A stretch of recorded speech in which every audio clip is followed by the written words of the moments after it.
This video has been sponsored today by a game nobody has ever heard of before. Raid Shadow Legends. Have you ever gone to the Google Play Store and thought, what exactly is number 3 in the best games I can play right now charts? Well, that would be Raid Shadow Legends, the dark and epic hero collecting RPG that can be enjoyed from your pocket telephone. And it has been enjoyed so far by over 15 million people in the last 6 months. You want some more numbers? Fine, I'll give you more numbers. Over 400 champions to personally customize and play as, 16 heroic factions to assemble your team from, 13 beautiful locations, and 1 fully voice-acted story campaign. Only one? What a rip-off! Well, no. It isn't. Because it's free to play. Even better, if you're late to the raid train, it doesn't matter, because not only do you get tons of champions and equipment as rewards for just learning to play and completing missions, but they also keep adding more and more to the game, including more than 14 new champions to play as every month, and even one-off additions like a new faction, tag team feature, and even a new clan boss in the clan mode that you can fight with your clan mates. Clan.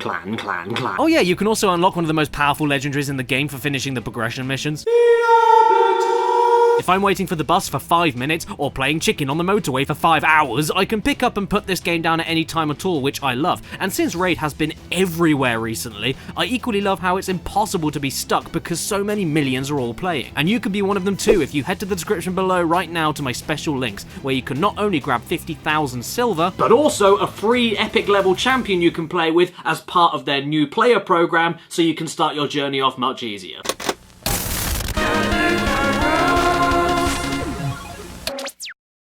Ooh, beans! It's November! It's nearly Christmas! Christmas is a happy flappy time of the year where everyone loves each other and everybody gets a kissy wissy on the lippy dippy. That was really greasy. But as it gets closer and closer to the holiday season, there's one question that ends up bubbling in the back of my brain. Why are you all so miserable? Cheer up! It's nearly Christmas, what's wrong with you? You get presents in Christmas! Here's 10 people in games that really need to stop bitching. What happens when Princess Peach gets her very own video game? She runs around in a big dress without falling over somehow and smacks everyone upside the head with an umbrella. Great, that's what I always wanted to do. To be serious though, Super Princess Peach is one of the most underrated games of all time in the Super Mario series if you ask me. I think it's fantastic. But it isn't without its questionable aspects. First off, you play the game in a place called Vibe Island, which explains why Peach is totally happy never committing to Mario. And secondly, there's this thing in the game that I like to call the emotional baggage mechanic. At the drop of a hat, by touching any of the 4 emotions on the bottom screen of the DS, you can manipulate Peach's emotions to your whim. And taking away the fact that someone being able to do that to you is horrifying, when you tell Peach to get sad, she gets really sad. Like, she gets so sad, her tears come out like Niagara Falls. Oh, it's so sad being the princess of a kingdom that literally does nothing. Woe is you. For this many tears streaming out of her face though, why is she only number 10? Simple, because she uses her tears to get through the game. She runs faster, makes plants grow that she can climb up, creates ice on cold surfaces to slip under things, moves water wheels. This is useful sadness. If my own depression could power a steamboat, I'd stop taking my medication. Nioh is a fun game. Nioh is a fast game. Nioh is a difficult game. And if you're not busy dashing around the open-ended spaces of each individual stage looking for shortcuts and upgrading yourself by defeating enemies, you'll most likely be going up against some of the trickiest boss battles in recent gaming history. One of the bosses though, I must be honest, does annoy me slightly, the Ogress, because before you even start fighting her, she's hunched over in the corner having a good whinge. Grow up, lady. Why are you crying? You can't be in pain already, I haven't even hit you yet. Is it your nails? All you gotta do is clip them. There's no need to cry about it. Oh, good God, what is up with your face? You know what, if I had that face, I'd be crying too, I'll let you off. You ever heard of Captain Bible? It's a PC game from 1994 where you play as a superhero so useless that he doesn't think to bring a paper Bible inside a world that erases all his data from a digital Bible. And yet he needs a Bible to defeat the bad guys. What's that? You haven't downloaded the correct bit of the Bible to combat these lies being shouted at you from these robots? Well, sorry, it looks like you can't disprove them in that case. That means you lose. Why do you need to download the Bible one passage at a time anyway? Aren't you a gift from God? Can't you just, I don't know, remember the Bible? You're a very bad Christian. This entire setup would be sad enough as it stands, but one character in particular sticks out for taking the trophy in sad. The sad trophy. The leader of Bible Corps is this guy, and he's so sensitive that as he's telling you what your mission is, he just can't handle it and slowly starts breaking down more and more as he describes what's going on. Maybe he just realized that he was the leader of a group called Bible Corps. I mean, if that was me, I'd cry.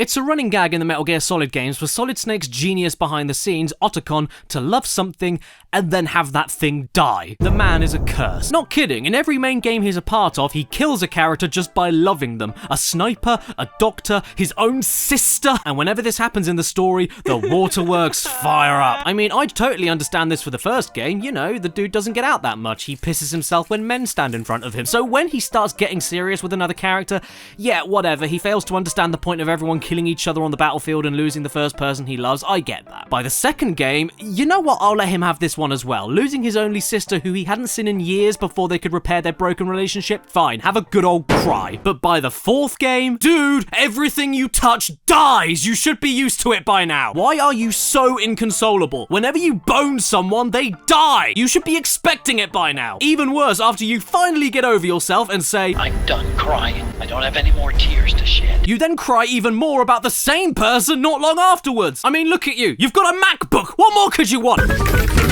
Shadow the Hedgehog as a concept just confuses me. He's basically the dark half of Sonic the Hedgehog. He didn't need to be any more than that. So why, when he got a starring role in his own debut video game, was he nothing but brooding and moody 24/7? Yeah, I get it. His favourite person in the world was essentially murdered and he doesn't know if he's a robot or not. But was this enough to pull out semi-automatic weapons and start saying the D word? I mean, come on, man. From the very beginning of the game, he has amnesia. He doesn't even remember why he's here or what he's doing. What's he got to be sad about if he can't remember anything? You know what's strange? Life. And this game proves it, because it's called Life is Strange, and it shows you life being strange, like a young teenage girl that goes to a high school, but is also able to pause and rewind time to change the events of the future. That's pretty strange. But you know what I think is the strangest thing of all? How bloody sad these people are. Lighten up, guys, for God's sake! You especially, little Miss Glum, can stop and rewind time at will. Do you think anyone else can do that when life gets too tough? Cry me a twatting river. You think you've got it bad now? Wait until you have a 9-to-5 job with bills to pay.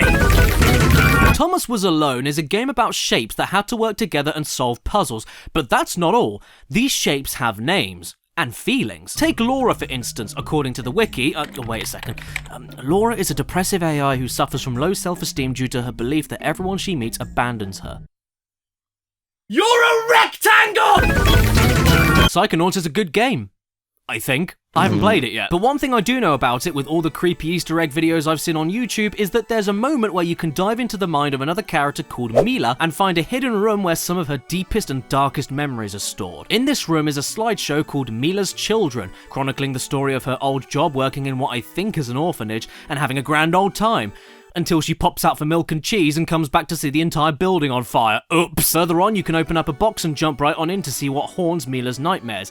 And this is where you see the ghosts of the children she couldn't save, burning alive and forever asking her why she left them alone. All this considered, I must ask, why are you all so sad? You're already dead! And also, you were probably all too young to have had any kind of meaningful friendships or memories. If anything, I think Milla did you a favour. You missed out on school, bullies, exams, PE, and when you grow up into an adult with a drinking problem, she saved you. Shut up! Santa doesn't come to alcoholics! Maximilian Payne is a very troubled individual. In fact, he's so troubled that it took him 3 games to come to terms with his life. Turns out that before the events of the first game, Max lost his wife and his kid to a sadistic group of junkies. And I'm sure that's enough to break even the hardest of people. But I mean, for 3 games? 3 of them? Surely by the 3rd game he'd be called Minimum Pain. It can't get any worse as time goes on. Where I have to start questioning the sadness levels on this chap though are with the facts that, firstly, he nearly has it on with another woman in game 2, so he's clearly moved on in some capacity, and secondly, despite how sad this man is, he's still able to pinpoint accurately take down every single person that stands in his way. Rifles, handguns, rocket launchers, machine guns, it doesn't matter. He's still able to dive around like Tom Daly and headshot multiple people at once during the same jump. You tell me, can somebody who is truly that sad ever be able to pull this off? I don't think so. Max, when you shave your hair off, you look like me. That's funny. Cheer up. When I think of the ultimate saddest sads in video game history, none stick out quite like the ultimate saddo of Saddington. Ethan Mars from Heavy Rain. He spends the entire game from start to end moping and moaning, bitching and complaining, not asking for any help from anyone, cutting his fingers off. And this is very strange to me because at the beginning of the game, when he's still got 2 sons and a wife who hasn't divorced him yet, he's perfectly happy. Come on, Ethan, chin up. First of all, only one of your sons died. You still got the other one. And second of all, your wife left you? So what? Boo-hoo. Here's another one for you. See, she even let you take her bra off. You're practically married already. And by the way, so what if you lost a kid? You know what the best thing about losing a kid is? You can just make another one. Ooh, I was looking for that!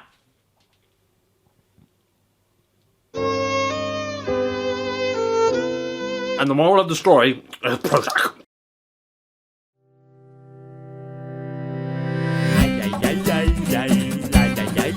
Subscribe. If you watch this video until this part, the ending, then amazing. I'm really sorry you had to sit through it.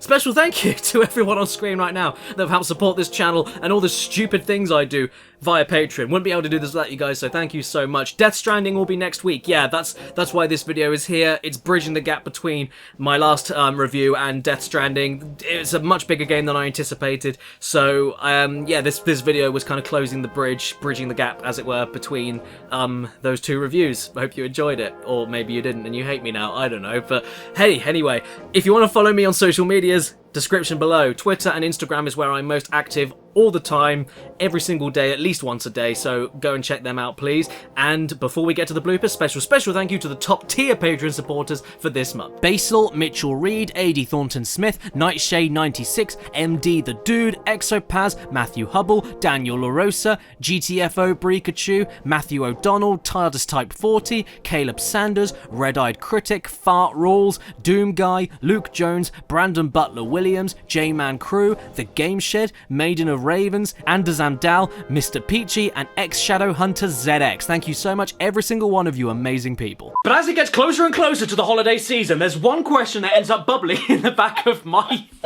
You should see yourself. Oh, I am gonna see myself. With a big mirror the size of my wall. Christmas is a happy flappy type... No, that was terrible. 3, 2, 1. Whoa! 3, 2, 1. Oh, mama! 3, 2, 1. 3, 2, 1. Oh, banana! There's something else. Wanna come to my bedroom? Where did my legs go? Can't see them. It's November! Ah.